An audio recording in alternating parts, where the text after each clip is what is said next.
मराठा आंदोलक मनोज जरांगे पाटील आपल्या बरोबर आहेत। दादा, कशा पद्धतीची तयारी चालू आहे? कारण आता उद्याचाच दिवस आहे तुम्हाला, म्हणजे उद्या तुम्ही सकाळी 10 वाजता निघणार आहे।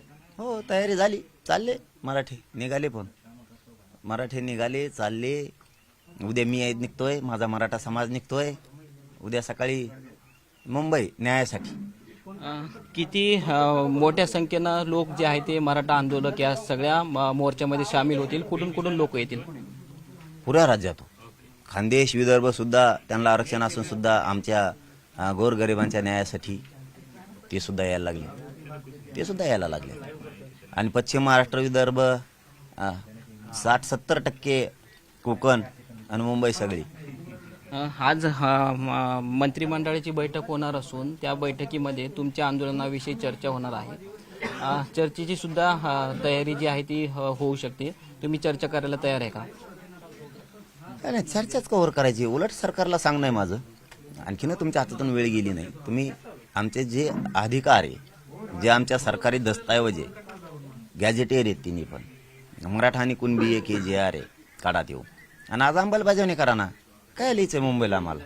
आम्ही ते 2 महिन्यापूर्वीच सांगितलं फडणवीस साहेबाला, आणि तारीख डिक्लेअर 4 महिन्यापूर्वी केली आम्ही। नाही, आता जी उपसमिती जी नेमलेली आहे त्याचे प्रमुख जे आहे ते विखे पाटील आहेत, त्यांच्या भूमिकेकडे कसं बघता तुम्ही? ते काय भूमिका घेऊ शकता आता तुमच्या आंदोलनात? आता काय माहिती, बोललेच नाही काय, त्याच्यामुळे अगोदरच आपण काय सांगावं? त्यांना जर गोरगरिबांच्या मराठ्यांची जाण असेल, त्यांना जर वाटत असेल समाज आणि समाजाचे लेकरं जगले पाहिजे, ते मोडले नाही पाहिजे, असं जर त्यांना वाटत असेल तर ते अंमलबजावणी करतील। आता उद्या तुम्ही सकाळी 10 वाजता निघणार आहात, कशा पद्धतीचा हा मोर्चा असणार आहे? कारण गणेश उत्सवाचा काळ आहे आणि हिंदूंचा सण आहे असं मुख्यमंत्री देवेंद्र फडणवीस म्हणतात। हिंदूंच्या सणामध्ये विघ्न नको। आता हिंदूवर आले का? आता लगेच हिंदू, लगेच ओबीसीचं रक्त, लगेच आता मराठ्यांचा शिवरायांचे मावळे, मराठ्याचं असलं की शिवरायाचे मावळे, धनगराचं काय असलं की अहिल्यादेवींचे भक्त असे वागायला नाही पाहिजे असं म्हणणार। तुमच्या जातीसाठी, त्या लेकरासाठी झुंजा तुम्ही, आम्ही झुंजू लागू तुम्हाला, इकत भांडण कशा? तर आपण जर बघितलं तर जरांगे पाटील यांनी निर्धार केलेला आहे आणि उद्या लाखोंच्या संख्येनं जे आहे ते मराठा आंदोलक जे आहे ते मुंबईच्या दिशेने कूच करणार आहेत। रवी जयस्वाल, न्यूज 18 लोकमत, आंतरवली, सराडी। बीडच्या गेवराईमधील राड्यानंतर लक्ष्मण हाके यांसह 14 लोकांवर गुन्हा दाखल करण्यात आला। बीडच्या गेवराईमध्ये काल ओबीसी नेते लक्ष्मण हाके आणि आमदार विजयसिंह पंडित यांच्यामध्ये गेवराईच्या छत्रपती शिवाजी महाराज चौकात राडा झाला आणि यामध्ये लक्ष्मण हाके हा त्यांच्या कार्यकर्त्यांकडून आणि आमदार विजयसिंह पंडित यांच्या कार्यकर्त्यांकडून एकमेकांवर चप्पल आणि दगडफेक करण्याचा प्रयत्न झाला। यानंतर आता एकूण 14 जणांवर गेवराई पोलीस ठाण्यात गुन्हा दाखल झालेला आहे।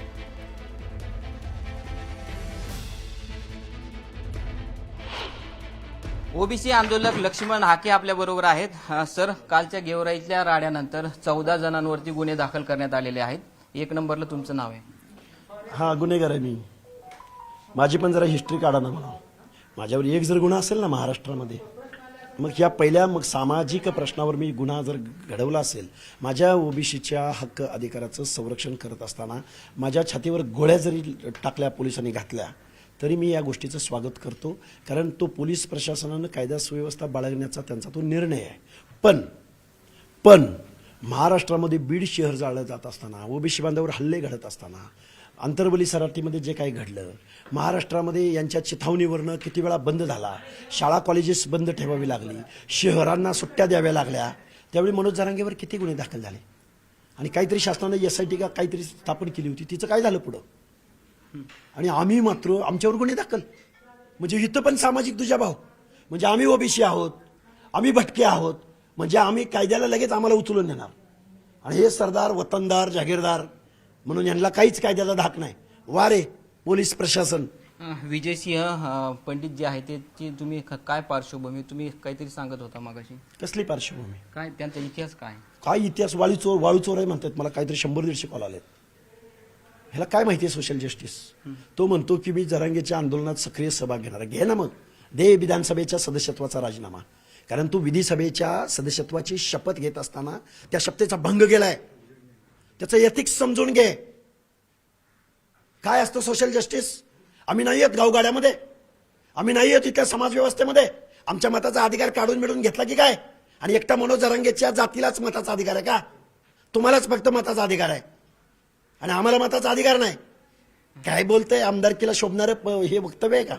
जरांगेच्या आंदोलनामध्ये सगळे गेवराईचेच लोक यांचेच कार्यकर्ते आहेत का, असं वाटतंय का तुम्हाला? गृह विभागाकडे सगळी माहिती आहे ना. कोण आहेत जेलमध्ये, कुणाला हद्दपारीच्या नोटीस आहेत, कुठून येत होता पैसा, हे सगळं आहे ना. आणि त्यांना सोडवण्यासाठी जरांगेचं आंदोलन आहे. कसलं आरक्षण आणि काय? हे कायद्याला मान्य आहे काही असलं आरक्षण? जरांगेच्या आंदोलनाला हेच रसद पुरवत होते. अरे मी तिसऱ्यांदा चौथ्यांदा सांगतोय ना, कोण पुरवत होतं मग? उद्या ते मुंबईच्या दिशेनं मराठ्यांना घेऊन कूच करणार आहेत. या आंदोलनाकडे कसं बघता तुम्ही? पहिल्यांदा या मनोज जरांगेला उचला, जेलमध्ये टाका. कायदा सुव्यवस्था तो बिघडवत नाही का? आम्ही बिघडवतोय का? आम्ही फक्त गेवराई शहरात प्रवेश केला म्हणून तुम्ही आमच्यावर गुन्हे दाखल करताय. आणि जरांगे काय तुमचा पाहुणा लागतो काय? कोण आहे जरांगे? का कुठला संस्थानिक आहे? आणि त्याच्यासाठी वेगळा कायदा आहे? राष्ट्रपतीची परवानगी घ्यावी लागते की काय मुख्यमंत्री महोदय? अरे उचला याला 28.5 किलो आणि महाराष्ट्राच्या पोलीस प्रशासनाला चॅलेंज करतोय. बघून घ्यायची भाषा बोलतोय. कुठं आहे पोलीस बळ? सदरक्षणाय खलर निग्रहणाय. आमच्या बाबतीतच तुम्ही गुन्हे दाखल करता. गणेशोत्सवाचा काळ आहे. या वेळेला लाखोंच्या संख्येनं मराठा जर मुंबईत गेले तर नेमकं काय याच्या मागे काय षडयंत्र असतो? मुंबईत 50 वाहनं गेली तर मुंबईचं ट्रॅफिक जाम होतं. मुंबईतलं जनजीवन विस्कळीत करणं, कायदा सुव्यवस्था बिघडवणं, दंगल घडवून आणणं, या उद्देशानं मनोज जरांगेचा उद्देश काय? तुमचा गृह विभाग, गुप्त विभाग वगैरे काय आहे का नाही? अडवा त्याला. दंगल घडवणार अशा पद्धतीचं तुम्ही सांगताय. मी गेल्या 8-10 दिवसापासून सांगतोय, आज नाही सांगत.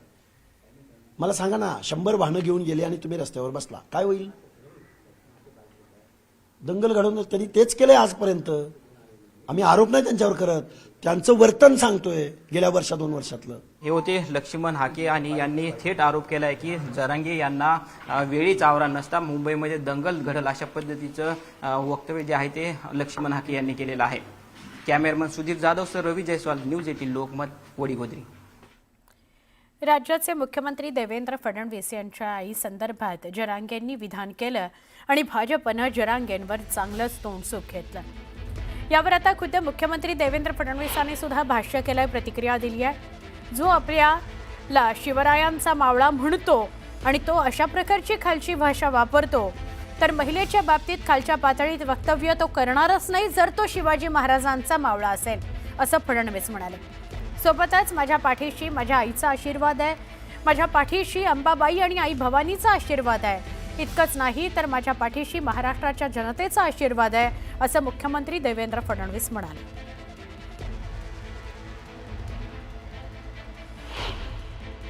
जो आपल्याला छत्रपती शिवाजी महाराजांचा मावळा मानत असेल तो कधीही खालची भाषा वापरणार नाही.